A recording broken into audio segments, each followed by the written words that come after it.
Okay. Okay, I reset the stream.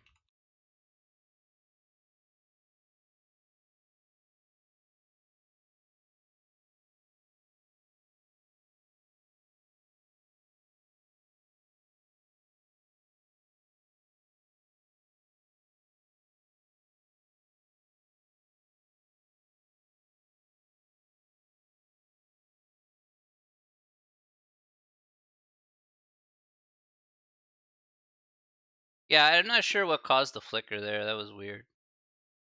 Okay, but I changed up my settings again, so hopefully that'll remove the flicker from now on. Okay. All right. Right back to normal here. All right. Let's do this. All right. Sorry for the delay there. Just want to be sure that everybody's taken care of so they don't have to be annoyed. All right. All right, so we have the lateral surface area here is equal to the perimeter times the height slash altitude. They have the same kind of meaning here. We have the total surface area. Total surface area will be labeled as T. All right, so total surface area here is going to be equal to the lateral surface area, so L, plus 2 times the area of the base.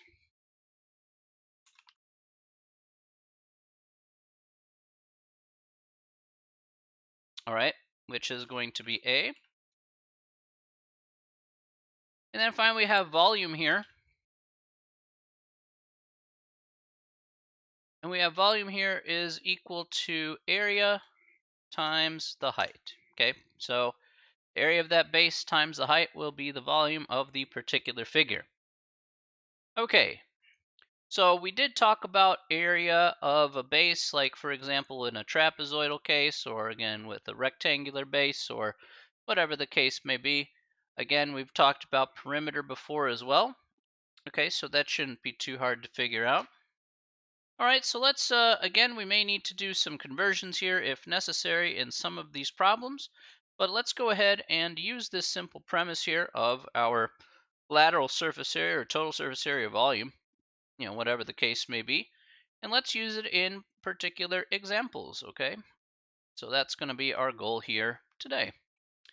All right, now I know we looked at some examples here before, and I don't want to repeat the same examples again. So I'm going to try and avoid the same examples that we used previously. So let's go ahead and take a look here. This is page 621. All right.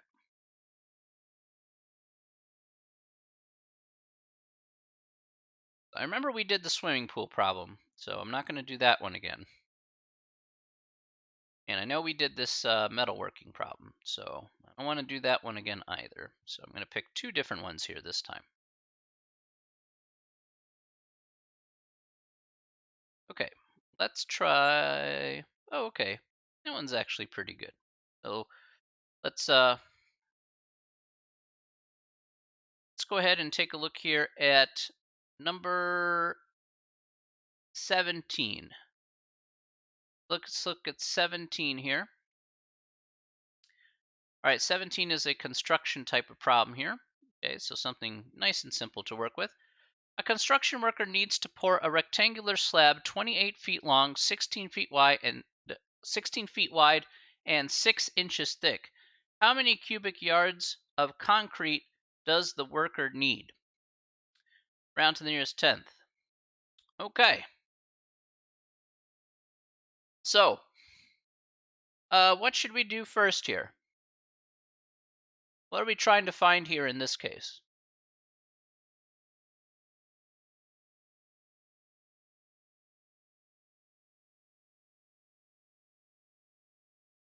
Okay, volume. That's good, right? So we need to find the volume here of this rectangular slab, right? So we want the area times the height, or again, in this case here, the area is going to be length times width times height. Let's bring out our good friend, the paint tool here again. So we want, again, the area here, the volume here, sorry, my bad, meant to say. For a rectangular slab is length times width, which is the area. and then times the height here. Okay, now let's, based on this question here, what is the volume going to equal here? What's our length, what's our width, and what's our height?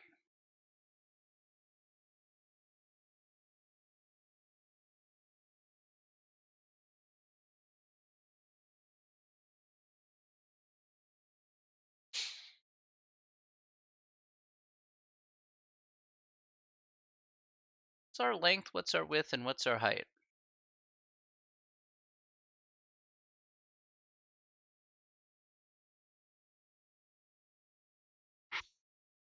Make this a bit bigger. It's hard to see.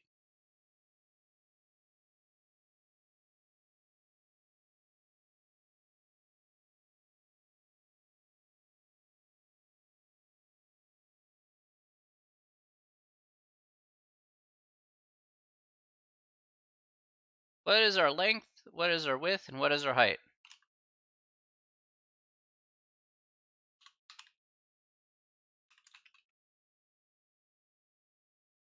Okay, so 28, 16, and 6. All right, I agree with most of that answer, but not all of that answer.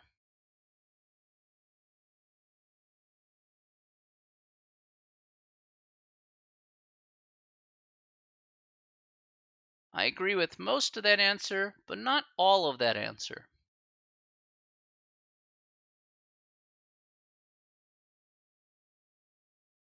So there's something that's essentially throwing a wrench into the works. So seems to be the trouble here.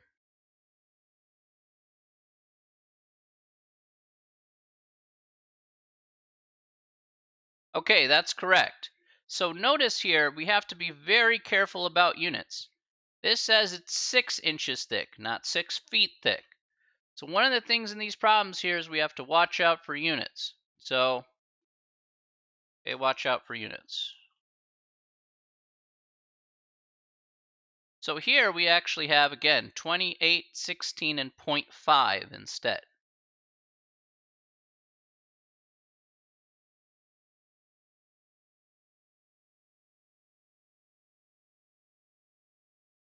So if we multiply everything together, what do we actually get?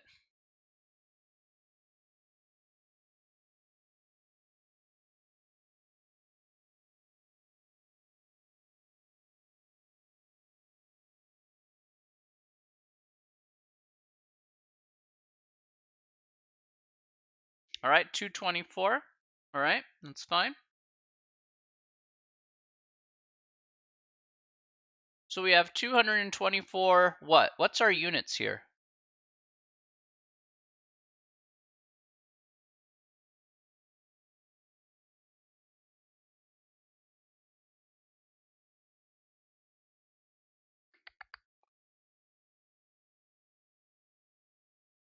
Cubic yards.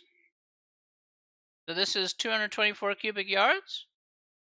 It's kind of weird. Considering this says cubic, considering this is feet. Yep, we got feet times feet times feet. This is going to be cubic feet. However, it does say it would like the problem here in cubic yards. So there's the second curve of the problem here. While we found our answer here in cubic feet, we now have to convert from cubic feet into cubic yards. All right, so let's go ahead and make that adjustment here. And I'll bring out, there's a little thing here, a little conversion table here. So the conversion table says, and this is on page 616, I'll go ahead and show that off here.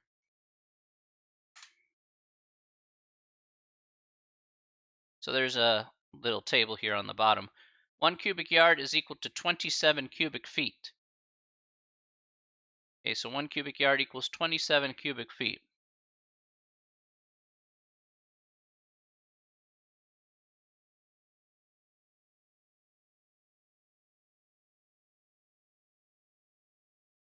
So what we're going to do here is we're just going to divide this by 27. All right. And you make this canvas a bit bigger. Small. All right, and what do we get here if we divide 224 divided by 27? How many cubic yards do we get?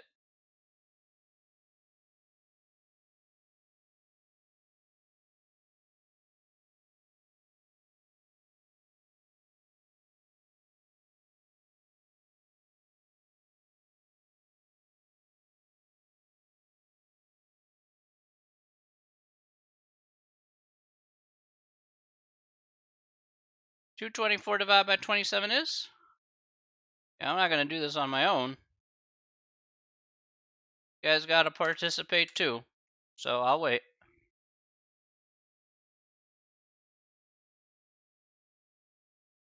All right, 8.3. All right. Good.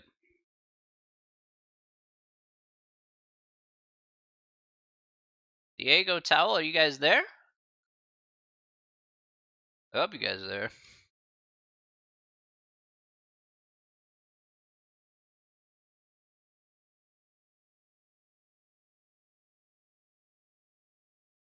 All right, good.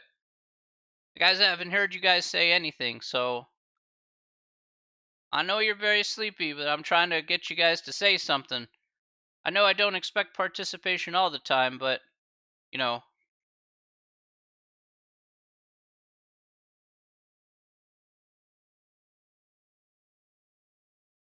Don't worry. We're getting there to be close to being done. It's not a very long section, okay? I promise you that. And you can hit the hay and you can rest. All right. Let's try another one here.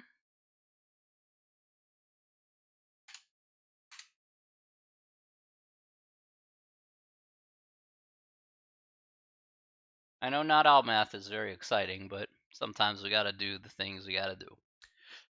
Okay. All right, did one of those already, so. Okay, so let's look at, all right, let's look at 26. The parts bin shown in the figure is made of 16 gauge sheet metal. Calculate the volume in cubic feet and the total length of the weld needed in feet.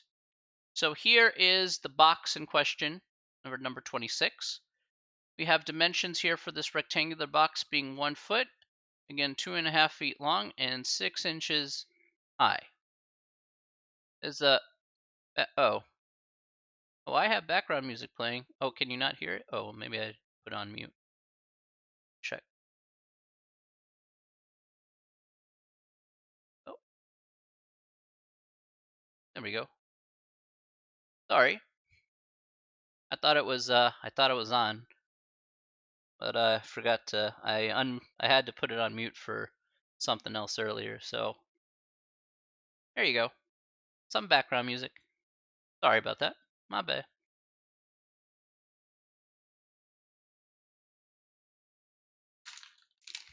Grab my last Twizzler here, or last couple of Twizzlers.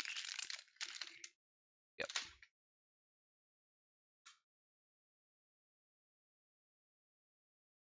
Okay, let's calculate this box here. How do we find the volume of this box here that you see in number 26?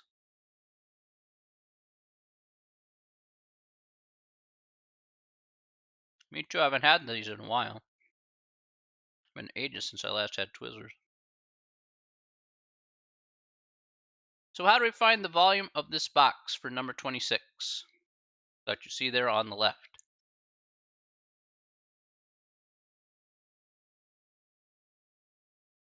Perimeter times height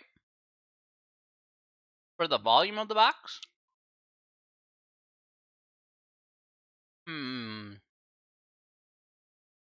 That's the lateral surface area of the box. I believe that's what you're referring to there.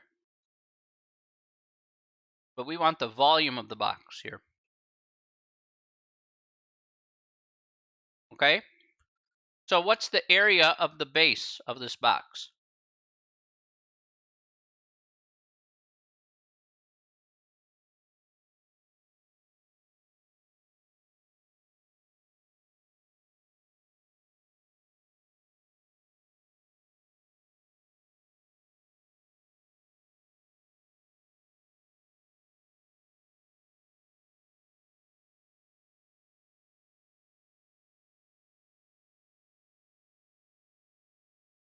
Okay, let's take a look here.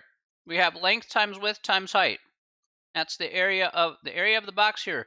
So the area here of the base is going to be 1 foot times 2.5 feet.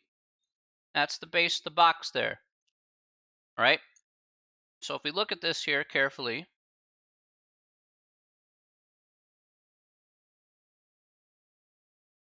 that's going to be a foot times 2.5 feet, and then 6 inches high. So this length times width times the height, which is going to be 6 inches, which is half a foot.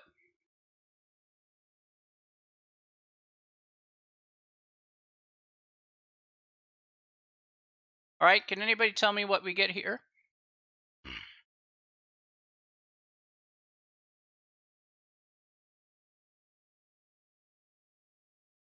What we get? 1 times 2.5 times 0.5.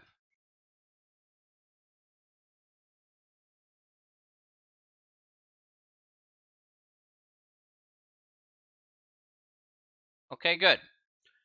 What are our units here? 1.25 what?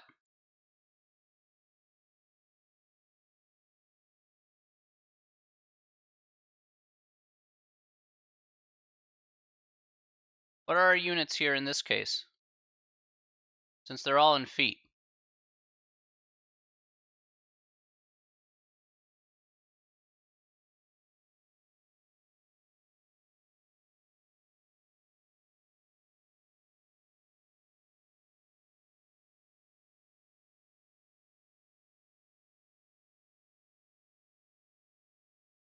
Close. Not quite square feet here. Square feet is if we had 2 feet. So the way you can determine this is this is in feet, this is in feet. That's right, and this is in feet. So you have feet times feet times feet, which is cubic feet. Right? So that's the difference between square feet and cubic feet, is basically you're taking feet times feet times feet, or like a volume sort of deal. If it's like an area, then it's just feet times feet, which would be square feet. Okay, so there is a distinct difference between the two, and that's how you can tell.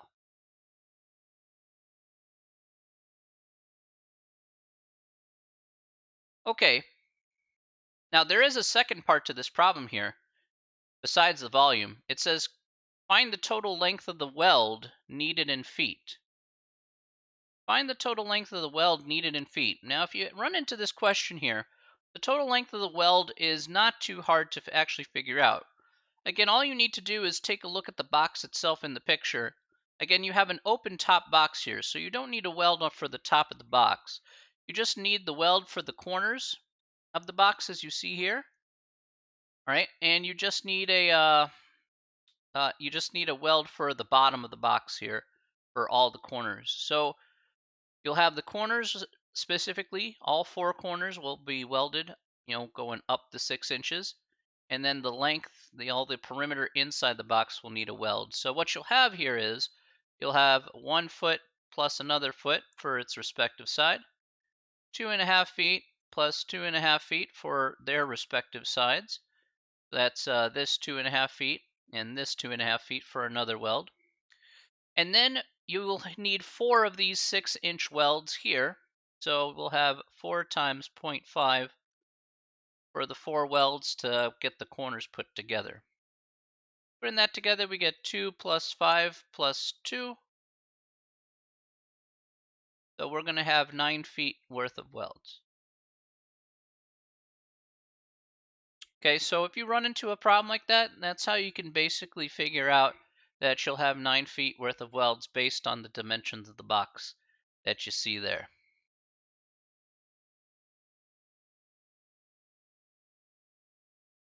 Any questions about that?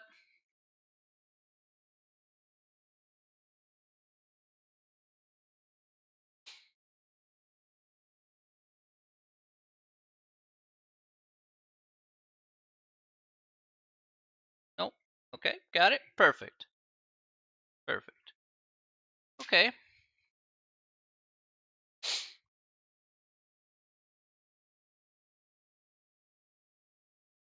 All right. Let's go ahead and take a look here at a real life example, something that everybody knows did happen. So let's look at this here. Number 33. Ocean engineers estimated that the earthquake that hit Japan in 2011 pushed a section of the seafloor 250 miles long and 50 miles wide downward by an average of 1 yard. The movement caused a tsunami, which was pretty rough. How many cubic yards of water suddenly shifted position? All right. So how many cubic yards of water suddenly shifted position? All right. So it's pretty big when you have a 250-mile long and 50-mile wide kind of piece of slab just kind of move down a yard. Yeah, that's kind of a thing, as in that's not a good thing. It's pretty bad. All right, so let's take a look here, and we want to find out how many cubic yards of water actually moved. Okay. All right, so let's see. Okay. So let's take a good look here. Let's first find out how many cubic feet of water actually moved. So that's kind of going to be the key here in this problem. Yeah, these are pretty large figures. Now that you sit there and you think about it, you're like, man, you got miles, you got yards, and you're trying to figure out how many cubic yards. But we're trying to figure out cubic yards of water actually moved here. And at least let's put miles into yards, or at least put miles into feet, because then we can convert it into cubic yards using our little conversion table. So just make it a bit easier on ourselves. And yeah, before you ask, this is going to be a pretty large answer by nature. So okay, so what we do know is that we have there. Okay. We have 250 miles. First of all, it's a 250 mile by 50 mile by 1 yard section of seafloor that actually moves. So let's convert 250 miles into feet. Okay, so we're going to use, we're going to take 250 miles, we'll multiply that by 5,280 feet, which is equivalent to 1 mile. We'll do the same thing for 50 as well. We'll take 50, we'll multiply that by 5,280. And we know that 1 yard here is going to equal 3 feet, so that's one thing we know we'll take to the bank here. 1 yard, excuse me, is 3 feet. So let's figure out how many cubic feet we actually moved here. Okay, so again, this will be kind of a calculator-esque type of problem here.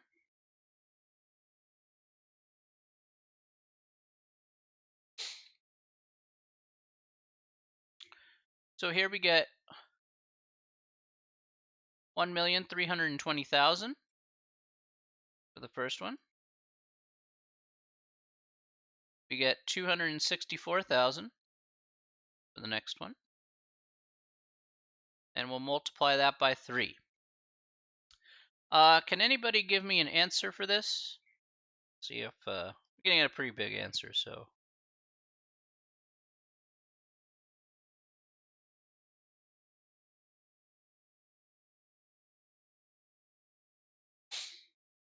I'm going to get a very large answer, so. But don't worry, that's perfectly normal for this particular problem.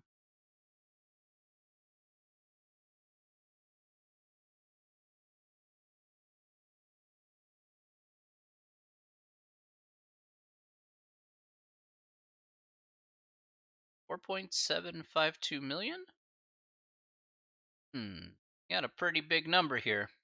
Yeah, oh, yeah, I was gonna say, adding, not.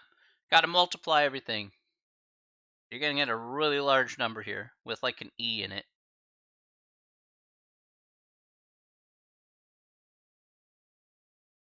Yeah.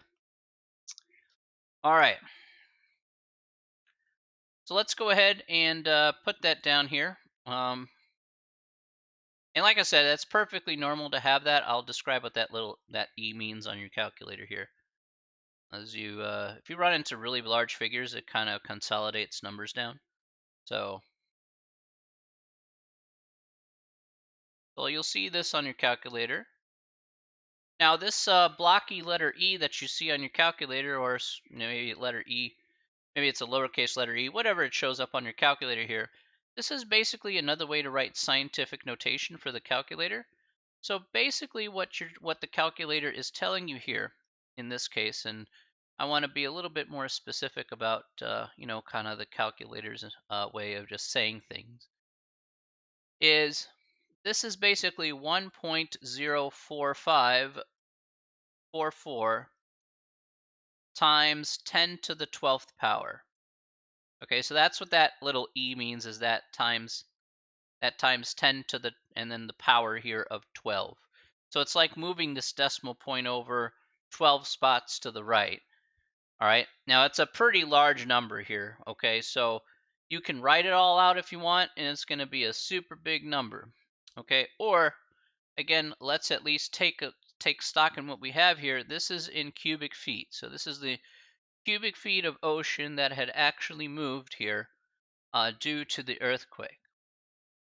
Now all we need to do is figure out how many cubic yards actually did move here, and then we're going to go ahead and use our conversion here. So we're just going to go ahead and divide this by 27, because 27 cubic feet is equal to 1 cubic yard.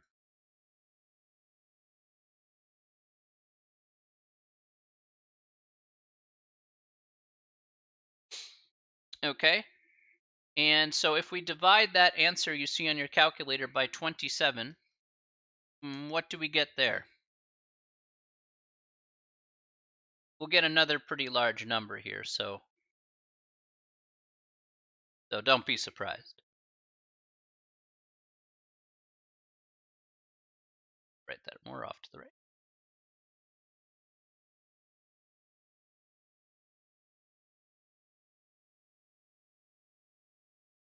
Okay, good. 3.872, and you get that e to the 10, or again, 3.872 times 10 to the 10th power. Okay, cubic yards. Now, if you want to see what that looks like as a whole drawn out number, this is what the number would be. 1, 7.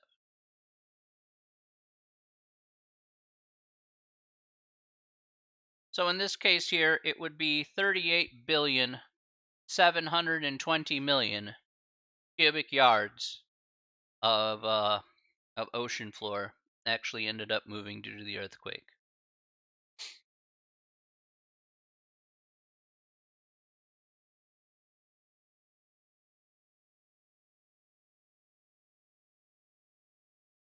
So just to put it in perspective, the earthquake was rather dramatic, to say the least.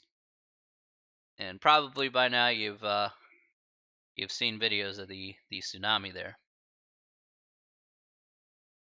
On the test, which way do we type it in? It may ask you for scientific notation. If it asks you for that, then this is the way you write it in, like times 10 to the 10th power. I doubt you'll run into any problems. I don't remember. I don't remember there being any problems that required you to put in scientific notation, because I know that we just kind of skimmed it, we kind of skipped it. So I always make sure I don't put questions there of topics we don't really cover all that much.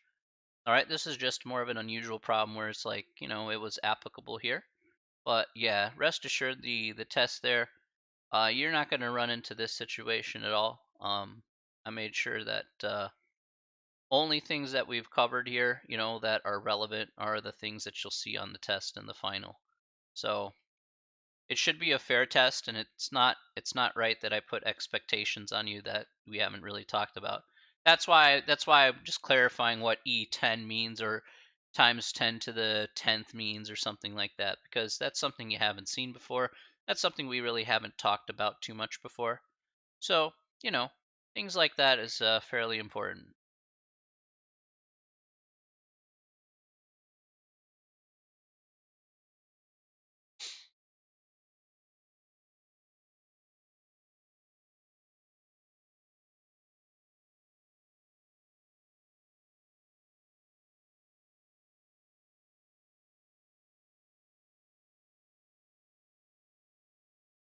Any questions about that?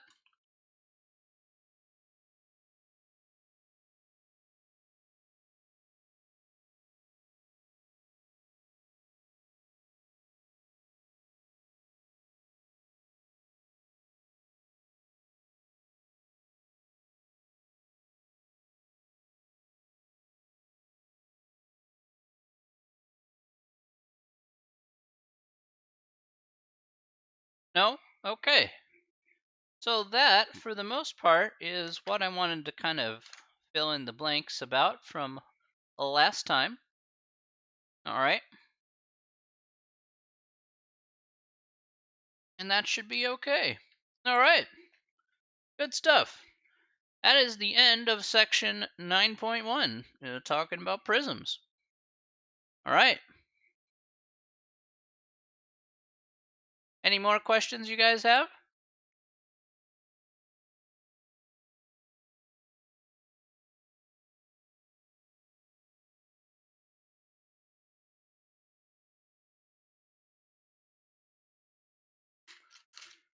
No? All right. So Diego, this is the end. You can now go to get some rest, okay? Get some rest, get it in there. Just relax tonight. Okay, it's a nice cool day out.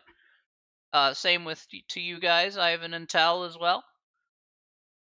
Have a nice relaxing weekend, and get some rest in. Okay. All right. I always appreciate you guys coming out to the stream here. Every single class, you guys are awesome. Again, you guys make these classes worth it, even if we go. We're going. We're going in a chill pace. But you guys make this worthwhile at the end of the day. So I really appreciate your time, guys. Tal, Diego, and Ivan, all you guys make it worthwhile. So if you guys have additional questions, you know where to find me. Okay? But in the meantime, have yourself a great day, and we will see you on Monday. Okay? Monday. All right? No, thank you, Diego. Thank you. Yeah, have a great weekend, Diego, yourself. Have a great weekend, Towel, and have a great weekend, Ivan. Have a great weekend, Sophia. All right, everyone, have a great weekend and take care of yourselves. We'll see you later, everybody. All right, take care of yourselves. All right.